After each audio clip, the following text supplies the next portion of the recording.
Hello guys, അപ്പോൾ വയനാട് എത്തിയിട്ട് ഇന്ന് രണ്ടാമത്തെ ദിവസമാണ് കേട്ടോ. അപ്പോൾ ഉച്ച കഴിഞ്ഞിട്ട് ഞങ്ങൾക്ക് പരിപാടി സ്കൂട്ടി ഓടിക്കാൻ പഠിക്കലായിരുന്നു കേട്ടോ.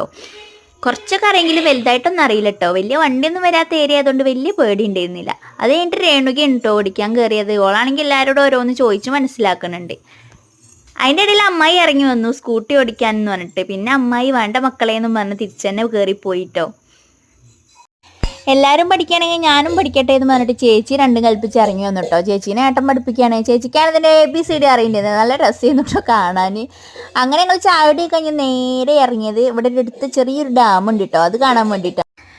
അങ്ങനെ ഞങ്ങളെല്ലാവരും കൂടി ആടിപ്പാടി മെല്ലെ നടന്നിങ്ങനെ പോവാൻ കേട്ടോ. പോണ വഴിക്ക് കുറേ നല്ല ഭംഗിയുള്ള സ്ഥലങ്ങളുണ്ട്. കുറേ വാഴത്തോട്ടങ്ങളും വയലും ചെറിയൊരു പട്ടുനൽപ്പൂവിൻ്റെ ഫാക്ടറി ഒക്കെ ഉണ്ട് കേട്ടോ. ഞാനും ചേച്ചീനെ എണ്ണുകയാണെങ്കിലോ മെല്ലെ വലിഞ്ഞാ പോണത്. കുട്ടികളൊക്കെ ഓരോ കയ്യിലാണേ, മുന്നിൽ പോയ ഒരു ഞങ്ങളെ കൈ തരും. അങ്ങനെ കോലുമുട്ടായി ഒക്കെ വാങ്ങി തിന്ന് അങ്ങനെ പോവാൻ കേട്ടോ. ഋതുട്ടനൊക്കെ കോലുമുട്ടായി എന്നിട്ട് ഭയങ്കര ഉഷാറിൽ നടക്കുന്നുണ്ട്. അങ്ങനെ അതാ ഞങ്ങളവിടെ എത്തിട്ടോ. അതാണ് അവിടുത്തെ കല്ലഞ്ചിറ ഡാം. ചെറിയൊരു ഡാമാണ് കേട്ടോ. ഇവിടെ ഇറങ്ങി നടക്കാനൊക്കെ പറ്റും. ഇവിടെ കുറേ പേര് വന്ന് കുളിക്കണമൊക്കെ ഉണ്ട്. അങ്ങനെ വെള്ളം നനഞ്ഞപ്പോഴേക്കിനും ഋതുട്ടിനും അവൻ്റെ അച്ഛൻ്റെ ഒപ്പം മേലെ കയറി നിന്നു. ഞങ്ങൾ വീട്ടിൽ തിരിച്ച് പോയപ്പോഴേക്കും രാത്രിയായിട്ടോ.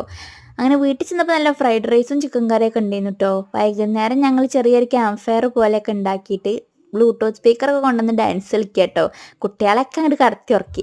പിന്നെ വെളിച്ചം പോരാന്നും പറഞ്ഞ് കാറ് കൊണ്ടുവന്ന് നടുവിലാണ്ട് നിർത്തി. എന്നിട്ട് ലൈറ്റ് ഇട്ട് ഡാൻസ് തുടങ്ങിട്ടോ. എല്ലാവരും എൻജോയ് ചെയ്തു. അങ്ങനെ ന്യൂ ഇയർ അടിച്ചു പൊളിച്ചു എന്ന് തന്നെ പറയാം. അപ്പോൾ ഇഷ്ടമായാൽ ലൈക്ക് ചെയ്യുക, ഷെയർ ചെയ്യുക, സബ്സ്ക്രൈബ് ചെയ്യുക. അപ്പോൾ ടാറ്റാ, അടുത്ത വീഡിയോ ആയിട്ട് പിന്നെ വരാം കേട്ടോ.